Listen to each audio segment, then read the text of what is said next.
সারা দেশে আমরা ফ্যামিলি কার্ডের কথা বলেছিলাম নারীদের স্বাবলম্বী করার জন্য, আমরা কৃষক কার্ডের কথা বলেছিলাম কৃষক ভাইদেরকে সহযোগিতা করার জন্য, আমরা বলেছিলাম যে আমরা দেশে আমাদের যে ভবিষ্যৎ প্রজন্ম আছে তাদের ভিতর থেকে আমরা ভালো যারা বিভিন্ন খেলাধুলায় বিভিন্ন মানুষের বিভিন্ন কোয়ালিটিস থাকে, গুণাগুণ থাকে, সেইগুলোকে আমরা বের করে আনতে চাই।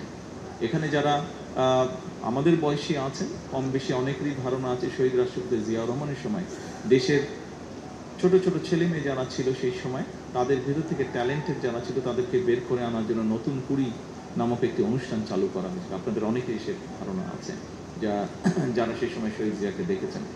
সেটারই একটি এক্সটেন্ডেড অংশ হিসাবে আমরা দেশের এই ছোট ছোট ছেলে মেয়েদের ভিতর থেকে ভবিষ্যতে ভালো খেলোয়াড় বের করে আনতে চাই এবং তারই অংশ হিসেবে নতুন করে স্পোর্টস, যেটি আমরা আজকে এই সিলেটের মাটি থেকে আনুষ্ঠানিকভাবে শুরু করব ইনশাআল্লাহ।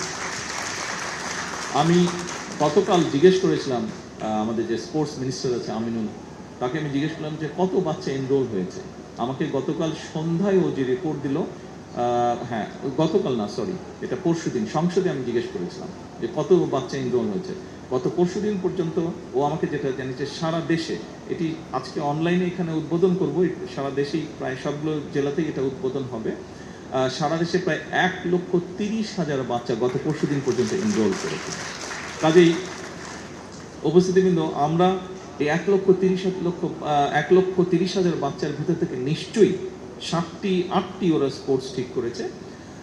এর ভিতর থেকে নিশ্চয়ই আমরা এমন কিছু খেলোয়াড় বের করে নিয়ে আসতে পারবো যারা ভবিষ্যতে ইনশাল্লাহ দেশের জন্য স্বর্ণ পদক ছিনিয়ে নিয়ে আসবে আন্তর্জাতিক অঙ্গন থেকে। দেশের সুনাম তারা বৃদ্ধি করতে সক্ষম হবে আন্তর্জাতিক অঙ্গনে, দেশকে তারা তুলে ধরতে পারবে।